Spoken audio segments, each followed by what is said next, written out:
Hello guys, welcome back to the channel. This is KW Classes. I am here again with the new chapter number 2, Polynomials. So this is an introduction video of this chapter in which we will clear all the concepts of this chapter. So watch the video till the end. So let's start without any delay. First of all chapter का नाम clear कर देते हैं polynomials. Polynomials के बारे में आपने पिछली क्लासेस में ही पढ़ा हुआ है, ठीक है। तो डिग्री ऑफ द पॉलिनोमियल के बारे में पढ़ा हुआ है आपने, तो वही चीज़ हम पहले रिकॉल करेंगे। तो पॉलिनोमियल्स होते क्या हैं? पॉलिनोमियल्स मतलब ऐसी टर्म जिनके साथ कोई भी वेरिएबल लगा हो। लेट अस सपोज हो गया आपके पास 2x हो गया, 3y हो गया, 3y प्लस x हो गया। तो ये ऐसी टर्म्स हैं जिनके साथ वेरिएबल लगा हो। यहाँ पर 2x में क्या है? 2 क्या है हमारे पास? कोई भी एक नंबर है। 2 is any number and x क्या है हमारे पास? x क्या है? एक वेरिएबल है, ठीक है। तो 2x क्या बन गया हमारा? एक पॉलिनोमियल। सो देयरफॉर ऐसे नंबर्स जिनके साथ कोई भी वेरिएबल लगा हो वो क्या होते हैं? पॉलिनोमियल्स। आप मोनोमियल, बाइनोमियल एंड ट्राइनोमियल के बारे में भी जानते हैं, ठीक है। तो वही चीज़ है, मोनोमियल में क्या होता है? जिनमें सिर्फ एक टर्म्स होती है।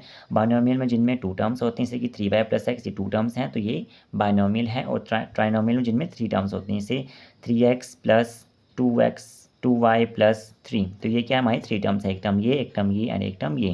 तो ये क्या हमारी ट्राइनोमियल है, ठीक है। तो आपने पॉलिनोमियल्स क्लियर हो गया होगा, I hope. Next topic is degree of the polynomial, ठीक है। तो डिग्री ऑफ द पॉलिनोमियल क्या होता है? यहाँ पर देखो आपके एनसीईआरटी बुक में लिखा गया है कि if P of x is a polynomial, अगर पी ऑफ एक्स को भी हमारा पॉलिनोमियल है एक्स की टर्म में, the highest power of x in P of x is called the degree of the polynomial. जो भी हाईएस्ट पावर होगी एक्स की, मान लो हाईएस्ट पावर एक्स की 2 होती है, 3 होती है, तो वही हमारी डिग्री ऑफ द पॉलिनोमियल कहलाई जाएगी, ठीक है। ये आपने पिछली क्लासेस में भी सीखा हुआ है, ठीक है। अगर वेरिएबल हमारा वाई है तो हाईएस्ट पावर ऑफ वाई हमारी क्या होगी? डिग्री ऑफ द पॉलिनोमियल होगी। तो मतलब जो भी हाईएस्ट पावर ऑफ वेरिएबल होती है, जिस वेरिएबल की जो भी हाईएस्ट पावर होती है वही हमारी डिग्री ऑफ द पॉलिनोमियल होती है। अब for example 4x plus 2 is a polynomial in the variable x of degree. अब यहाँ पर 4x प्लस 2 हमने एक पॉलिनोमियल लिया हुआ है जहाँ पर वेरिएबल क्या है हमारा x, जिसकी डिग्री क्या है 1, क्योंकि x की पावर यहाँ पर क्या है 1 है, मतलब हाईएस्ट पावर यहाँ पर वेरिएबल की 1 आए, तो डिग्री ऑफ द पॉलिनोमियल भी क्या है हमारे पास? 1 ही आया। अगर example 2y² minus 3y plus y, यहाँ पर यहाँ पर वेरिएबल क्या है? y है, तो यहाँ पर highest power of the variable क्या है? देखो यहाँ पर y की वैल्यू 1 है, यहाँ पर 2 है, तो हाईएस्ट पावर कौन सी है? 2 है, इसलिए डिग्री ऑफ द पॉलिनोमियल भी क्या आएगी? 2 आएगी। अगला एग्जाम्पल देखो 5x³ minus 4x² plus x minus √2। यहाँ पर वेरिएबल क्या है? x है, तो यहाँ पर हाईएस्ट पावर क्या है हमारे पास? 3, तो डिग्री ऑफ द पॉलिनोमियल क्या आ गया हमारे पास? 3 आ गया, ठीक है। अगला एग्जांपल देखो, अगला यहाँ पर 7 की पावर 6 माइनस 3/2 u की power 4 plus 4u² plus u minus 8। यहाँ पर वेरिएबल क्या है? u है, तो यहाँ पर हाईएस्ट पावर देखो u की क्या है? वेरिएबल क्या है? 6 है, तो यहाँ पर डिग्री ऑफ द पॉलिनोमियल क्या आ गया? 6 आ गया, ठीक है। तो मतलब जो भी highest power of the variable होगी वही हमारी क्या होगी? डिग्री ऑफ द पॉलिनोमियल होगी, ठीक है। I hope degree of the polynomial clear हो गया होगा। नेक्स्ट टॉपिक स्टार्ट करते हैं। नेक्स्ट टॉपिक स्टार्ट करने से पहले एक छोटा सा टॉपिक समझ लो, ठीक है। जैसे सपोज करो कि हमारे पास एक्सप्रेशन है 1/x-1, ठीक है। तो यहाँ पर वेरिएबल क्या है हमारा? डिनोमिनेटर में। अगर हम वेरिएबल की पावर सॉल्व करने जाएंगे तो यहाँ पर वेरिएबल की पावर क्या आएगी? -1 आएगी, x की पावर -1, वही तो हमारा डिनोमिनेटर में है। लेकिन जब भी वेरिएबल की पावर नेगेटिव में आए या मतलब 1 से कम आए, तब वो वेरिएबल हमारा पॉलिनोमियल नहीं कहलाई जाएगी, तब ये टर्म हमारी क्या है? एक पॉलिनोमियल नहीं है।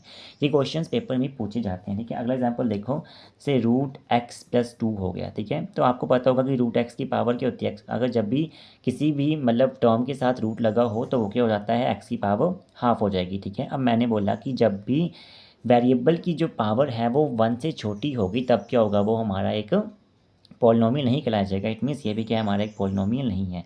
ये जो एग्जांपल्स हैं मैं आपकी एनसीईआरटी बुक से ही ले रहा हूँ, ठीक है। अगला एग्जांपल भी दिया हुआ है, वो आप अपनी एनसीईआरटी बुक में देख सकते हैं, ठीक है। नेक्स्ट टॉपिक पढ़ते हैं अब आपने पिछली क्लासेस में linear polynomial, quadratic polynomial and cubic polynomials के बारे में पढ़ा हुआ है, ठीक है। तो इनमें ज़्यादा टाइम वेस्ट नहीं करेंगे। लीनियर पॉलिनोमियल क्या होता है? एक छोटा छोटा सा समझ लो कि ऐसे पॉलिनोमियल जिनकी डिग्री 1 हो, मतलब वेरिएबल की हाईएस्ट पावर क्या होगी हमारी? 1 होगी, वो क्या होगा? हमारा लीनियर पॉलिनोमियल होगा, ठीक है। यहाँ पे एग्जांपल्स भी दिए हुए हैं, 2x-3 हो गया, √3x हो गया। यहाँ पर x रूट में नहीं है, यहाँ पे 3 रूट में है, इसलिए ये भी क्या हमारा पॉलिनोमियल है। यहाँ पर हाईएस्ट पावर ऑफ वेरिएबल क्या है? 1 है, तो यहाँ पर ये क्या है हमारा? लीनियर पॉलिनोमियल, जहाँ पर क्या है कि डिग्री यहाँ पर क्या होगी? 1 होगी, ठीक है। क्वाड्रेटिक पॉलिनोमियल में हाईएस्ट डिग्री जो होगी, हाईएस्ट पावर जो होगी वो क्या होगी? 2 होगी। जैसे 2x² प्लस 3x माइनस 2/5 होगी, यहाँ पर हाईएस्ट पावर क्या है? 2 है। उसी तरीके से क्यूबिक पॉलिनोमियल में हाईएस्ट पावर 3 होगी। जैसे एग्जाम्पल यहाँ है आपके, एग्जाम्पल के लिए x³ हो गया, x³ हो गया, x cube comma under root x cube, ऐसे करके जो भी हमारे हाईएस्ट पावर क्या होगी 3 होगी, वो क्या होगी हमारी क्यूबिक पॉलिनोमियल में आएंगे। ठीक है, तो I hope linear, quadratic and cubic polynomials भी क्लियर हो गए होंगे, ये आपने पिछली क्लासेस में भी सीखा हुआ है।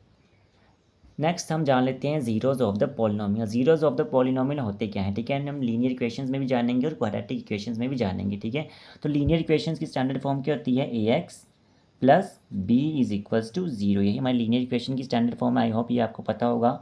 एक्स के यहाँ पर एक वेरिएबल है और ए एंड बी क्या है, हमारे कोई भी रियल नंबर्स हैं। तो मान लो हमारे पास लीनियर इक्वेशन है एक 2x plus 3 is equals to zero. अब यहाँ पर जीरोज ऑफ द पॉलिनोमियल क्या होगा, यहाँ पर हम x की वैल्यू फाइंड करेंगे।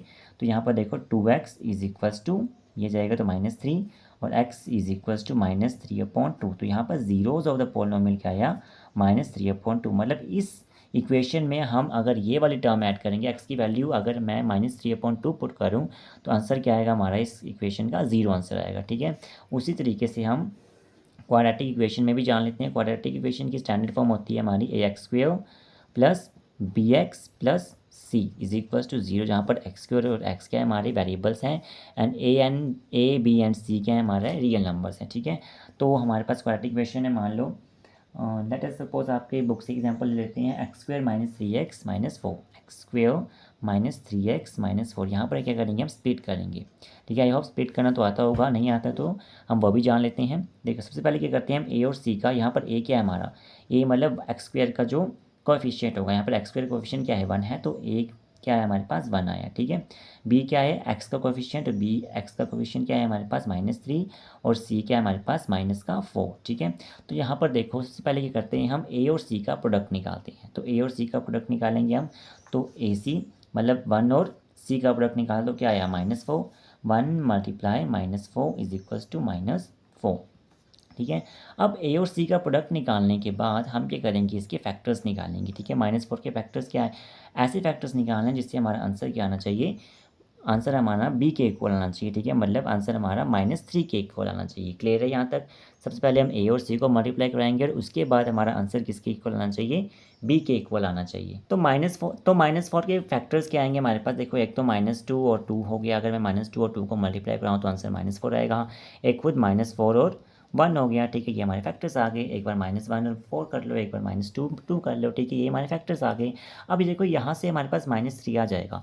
अगर मैं -4 + 1 करूँ तो हमारे पास आंसर क्या आएगा, -3 आएगा, जो कि b के इक्वल होगा। तो वही चीज़ लिखूंगा मैं, x² की जगह मैं x² रहने दूंगा। अब इसको हमने स्प्लिट करना है, ब्रेक करना है, तो मैं क्या लिखूंगा, -3 की जगह -4x प्लस x। ठीक है, 1x को मैं डायरेक्ट x लिख रहा हूँ, -4 इज इक्वल्स टू 0। अगर मैं इसे वापस सॉल्व करूँ तो आंसर मेरा यही आएगा। ठीक है, अब हम क्या करेंगे, इनमें दो टर्म्स के पेयर बना लेंगे। ठीक है, जैसे मैंने ये 2 पेयर बना लिए एंड ये 2 पेयर बना लिए। ओके, अब यहाँ पर हम फर्स्ट टर्म जो हमारी फर्स्ट हमने पेयर बनाए हुए हैं उससे भी हम कॉमन निकालेंगे एंड जो हमारा सेकंड पेयर है उससे भी हम कॉमन निकालेंगे। ठीक है, तो यहाँ पर देखो x² - 4x में कॉमन क्या है हमारा, x कॉमन है, तो x मैंने बाहर निकाल लिया एंड बचा क्या हमारे पास, यहाँ पर x बचा -4 बचा। ठीक है, सॉल्व करेंगे तो वापस ये आंसर आएगा।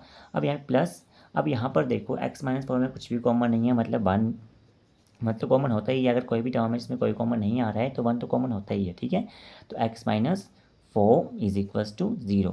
अब यहाँ पर ध्यान से देखो, ये वाला जो ब्रैकेट है और ये वाला ब्रैकेट हमारा इक्वल है। यहाँ पर भी x - 4, यहाँ पर भी x - 4। अगर ये दोनों हमारे इक्वल आते हैं तब मतलब कि हमने जो स्प्लिटिंग की है, हमने जो फैक्टराइजेशन की है, इसी मेथड को हम फैक्टराइजेशन मेथड भी बोलते हैं, हमने जो फैक्टराइजेशन की है वो ठीक है। अगर ये इक्वल नहीं आते तो मतलब हमसे कुछ गलती हो गई है। ठीक है, तो यहाँ पर देखो x + 1 हमारा एक फैक्टर बन गया, x + 1 एक फैक्टर बन गया, और x - 4 हमारा एक फैक्टर बन गया। ठीक है, इक्वल टू 0। अब हम जीरोस निकालेंगे इसके, तो पहले फैक्टर्स को हम इक्वल टू 0 कर देंगे, दूसरे फैक्टर को भी हम इक्वल टू 0 कर देंगे। तो x + 1 इक्वल टू 0 और x - 4 is equal to 0। x + 1 equal to 0 मतलब x इज इक्वल टू क्या है, -1 आया, और x - 4 इक्वल टू 0 मतलब x क्या है हमारा 4 आया। तो ये हमारी जीरोज ऑफ द पॉलिनोमियल आ गए क्वाड्रेटिक इक्वेशन के। देखो ध्यान से देखो, लीनियर इक्वेशन में हमारे पास सिर्फ एक ही 0 आई, लेकिन सॉरी एक ही फैक्टर आया, लेकिन क्वाड्रेटिक पॉलिनोमियल में हमारे 2 फैक्टर्स आ गए, एक -1 और एक 4 आ गया। ठीक है, इसी वजह से क्वाड्रेटिक पॉलिनोमियल के जीरोज होते हैं, जो फैक्टर्स होते हैं वो 2 होते हैं, और लीनियर इक्वेशन के फैक्टर के होते हैं 3 होते हैं। जितनी डिग्री होगी, जितनी पॉलिनोमियल की डिग्री होगी, उतनी हमारे पास जीरोज या फैक्टर्स निकल के आएंगे। ठीक है, तो यहाँ पर अगर हम -1 पुट करेंगे इस इक्वेशन में तो आंसर 0 आएगा। इसलिए जीरोज ऑफ द पॉलिनोमियल क्या है हमारे पास, -1 और 4 आए किसके, क्वाड्रेटिक इक्वेशन के। ठीक है, अब हम जान लेते हैं कि रिलेशन क्या होता है जीरोस ऑफ द पॉलिनोमियल, ठीक है, relation between zeros of the polynomial, ठीक है। अगर मैं सम निकालूँ इनका तो सम इज इक्वल्स टू सम क्या आ जाएगा हमारे पास -1 + 4, ये हमारे जीरोस आई थी तो इनका सम निकालने में तो क्या आएगा 3 के इक्वल आ जाएगा। और 3 हमारे पास बेसिकली था क्या, यहाँ पर देखो, यहाँ पर 3 क्या था हमारे पास, तो अब हमारे पास सम ऑफ द जीरोस क्या है 3 आया है। अब 3 हमारे पास निकल के कैसे आएगा, ठीक हो, तो अगर मैं माइनस का b करूँ और अपॉन में a करूँ, माइनस का b अपॉन में a, तो आंसर हमारे पास 3 आ सकता है। वही चीज़ मैं फॉलो करूँगा यहाँ पर भी। तो यहाँ पर ध्यान से देखो, तो अगर मैं माइनस का b करूँ अपॉन में a, माइनस का b मतलब माइनस का 3 अपॉन में 1, a हमारे पास 1 ही था, माइनस माइनस प्लस हो जाएगा तो आंसर क्या आएगा हमारे पास 3। तो therefore sum of the zeros किसके इक्वल आता है -b upon a, sum of the zeros is equals to -b upon a। उसी तरीके से मैं प्रोडक्ट दिखा देता हूँ आपको, product is equals to -1 multiply 4, अगर मैं -1 और 4 को मल्टीप्लाई कराऊँ तो आंसर क्या आएगा हमारे पास -4 के इक्वल आएगा, जो कि किसके इक्वल है, देखो -4 क्या है हमारे पास c, मतलब मैं c और a को c अपॉन a करूँ तब हमारे पास -4 आ सकता है, क्योंकि -4 अपॉन 1 -4 ही होगा। तो वही प्रोडक्ट ऑफ जीरोस क्या होता है हमारे पास, which is equal to c upon a, ठीक है। इसे मैं ऐसे लिख सकता हूँ c अपॉन a, ठीक है। और सम ऑफ जीरोस आगे हमारा -b अपॉन a, और प्रोडक्ट ऑफ जीरोस के आगे हमारे पास c अपॉन a, जो कि आगे एक्सरसाइज में भी काम आएगा। सो प्लीज़ ये इंपॉर्टेंट टॉपिक है, सो प्लीज़ इसे अच्छे से क्लियर कर लो। Next topic is geometrical meaning of the zeros of a polynomial, ठीक है। इस टॉपिक में बताया गया है कि हमें जीरोस ऑफ द पॉलिनोमियल निकालना क्यों इंपॉर्टेंट है, बस इसमें यही बताया गया है। तो यहाँ पर आप ध्यान से देख लो कि मैं थोड़ा थोड़ा समझाऊंगा ताकि वीडियो लंबी ना हो जाए। यहाँ पर देखो कि जो भी लीनियर इक्वेशन होती है उसका ग्राफ कैसे बनता है, हमेशा स्ट्रेट लाइन बनता है। देखो ये ग्राफ हमारा स्ट्रेट लाइन है, यहाँ पर लीनियर इक्वेशन क्या है, y is equals to 2x + 3, ठीक है। लीनियर इक्वेशन ही है क्योंकि यहाँ पर डिग्री क्या है हमारी 1 है, या 1 है वेरिएबल की, तो ये लीनियर इक्वेशन है, इसलिए यहाँ पर ग्राफ क्या बनेगा, स्ट्रेट लाइन बनेगा। उसी तरीके से क्वाड्रेटिक इक्वेशन में भी देख लो, क्वाड्रेटिक इक्वेशन में हमारा जो ग्राफ बनता है वो पैराबोला बनता है, ठीक है, मतलब यू शेप में बनता है ग्राफ, ठीक है। बस यही चीज़ क्लियर कर लो कि जो भी लीनियर इक्वेशन होगी उसमें ग्राफ बनेगा हमारा स्ट्रेट लाइन, और जो भी हमारी क्वाड्रेटिक इक्वेशंस होगी उसमें ग्राफ कैसे बनेगा, पैराबोलास बनेंगे, ऐसे यू शेप में या तो ऐसे भी बन सकता है यू शेप में, ठीक है। तो बस यही चीज़ थी। अब यहाँ पर देखो, यहाँ पर कुछ ऑब्जर्वेशंस हैं जिसमें हमें बताया गया है कि हम क्वाड्रेटिक इक्वेशन के ग्राफ की हेल्प से भी हम क्या कर सकते हैं, फाइंड कर सकते हैं कि कितने नंबर मतलब जीरोस कैसे निकलेंगे, सेम जीरोस निकलेंगे उस इक्वेशन की, या डिस्टिंक्ट जीरोस निकलेंगी, या कोई जीरो निकलेगी नहीं। तो यहाँ पर 3 केसेस दिए हुए हैं हमें। तो फर्स्ट केस देखो, here the graph cuts x axis eight 2 distinct points a and a dash, ठीक है। यहाँ पर जो है 2 डिस्टिंक्ट पॉइंट में ग्राफ कट कर रहा है, से यहाँ पर एक ए पॉइंट है, यहाँ पर एक ए डैश पॉइंट है, ठीक है। यहाँ पर भी देखो ए पॉइंट है और ए डैश पॉइंट है, ठीक है। The x coordinates a and a dash are the 2 zeros of the quadratic polynomial a² + bx in this case. यहाँ पर अगर जो ग्राफ है हमारा वो एक्स एक्सिस, देखो ग्राफ में एक एक्स एक्सिस होता है, एक वाई एक्सिस होता है, और जो ग्राफ है हमारा जो अगर वो 2 डिस्टिंक्ट पॉइंट में काट कर रहा है, एक्स एक्सिस के 2 डिस्टिंक्ट पॉइंट में अगर हमारी लाइन जा रही है पैराबोला की, जैसे यहाँ पर ए डैश एक पॉइंट है, ए एक पॉइंट है, तो यहाँ पर इस केस में क्या होगा, 2 अलग अलग जीरोज रहेंगे हमारे, ठीक है। यहाँ पर भी देखो ए है और एक ए डैश है, तो यहाँ पर भी 2 पॉइंट्स में कट कर रहा है एक्स एक्सिस की, इट मीन्स यहाँ पर क्या है, 2 अलग अलग जीरोज रहेंगी, ठीक है। Next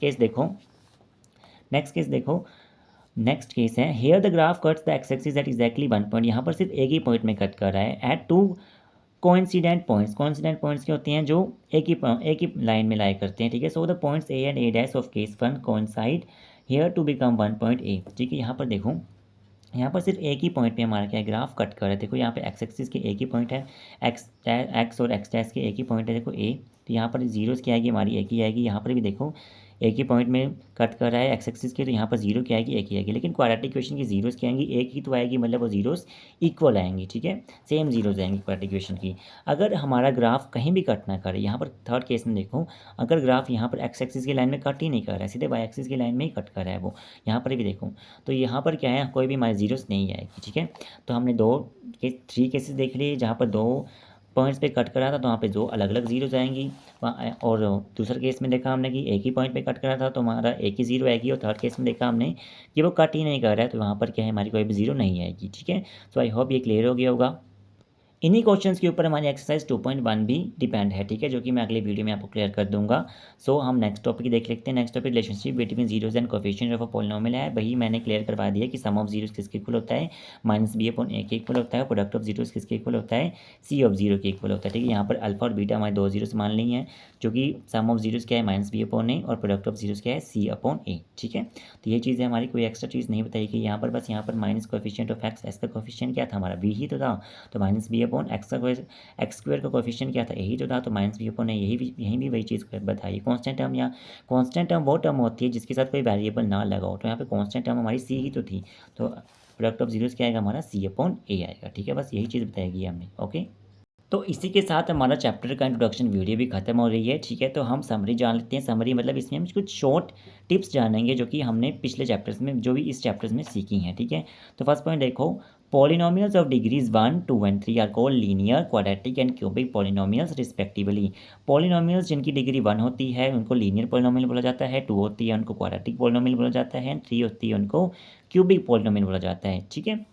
next topic, next point देखो, a quadratic polynomial in x with real coefficient is of the form ax² + bx + c where a b c are real numbers with a is not equal to 0, ठीक है। यहाँ पर क्या है, हमारे पास quadratic polynomial है जिसकी स्टैंडर्ड फॉर्म बताई गई है ax² + bx + c, जहाँ पर a b एंड c क्या होंगे, हमारे रियल नंबर्स होंगे, और a हमारा इक्वल टू 0 नहीं होना चाहिए। अगर ये हमारा 0 के इक्वल हो जाएगा तो ये सारी टर्म हमारी 0 के इक्वल हो जाएगी, ठीक है।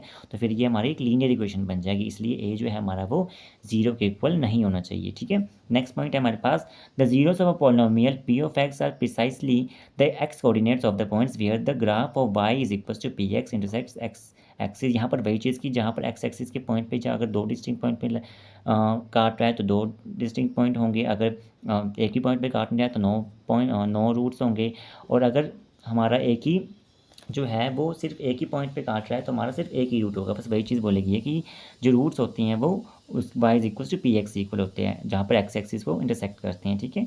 ए quadratic polynomial can have at most 2 zeros and cubic polynomial can have at most 3 zeros, ठीक है। क्वाड्रेटिक पॉलिनोमियल ज़्यादातर 2 जीरोस हो सकती हैं और क्यूबिक पॉलिनोमियल की 3 जीरोस हो सकती हैं। चीज़ मैंने पहले बताई कि जो भी डिग्री होगी उतनी ही हमारे जीरोस निकल के आएगी। अगर डिग्री 1 है, लीनियर पॉलिनोमियल है, तो हमारी जीरोस कितनी आएंगी, एक ही जीरो आएगी, ठीक है। और वही चीज़, अगर if a alpha and beta are the zeros of a quadratic polynomial ax² + bx + c, then ये क्वेश्चन बहुत इंपॉर्टेंट है, पेपर में पूछा जाता है। अगर अल्फ़ा और बीटा हमारे जीरोस हैं तो हमारी जीरोस, सम ऑफ जीरोस क्या निकल के आएगा, -b/a आएगा, और प्रोडक्ट ऑफ जीरोस यानी अल्फ़ा और बीटा क्या निकल के आएगा, c/a निकल के आएगा, ठीक है। अब क्यूबिक पॉलिनोमियल की रिलेशनशिप भी दी हुई है यहाँ पर, जो कि आप खुद पढ़ सकते हो क्योंकि ये पेपर में नहीं आती है, ठीक है। ये इतनी इंपॉर्टेंट भी नहीं है, नहीं पूछी जाती पेपर में, आपको सिर्फ क्वाड्रेटिक पॉलिनोमियल की ही जो है वो रिलेशन पूछी जाती है। So this was the introduction video of chapter 2 polynomials. अगर आपको कोई भी डाउट आता है तो आप मुझे पूछ सकते हैं कमेंट करके, ठीक है। तो एक्सरसाइज की वीडियो भी जल्दी ही आएगी, and please kindly support my YouTube channel with your likes and subscribes, because your one like and subscribe motivate me to create new video. Okay, thanks for watching my video. Thank you.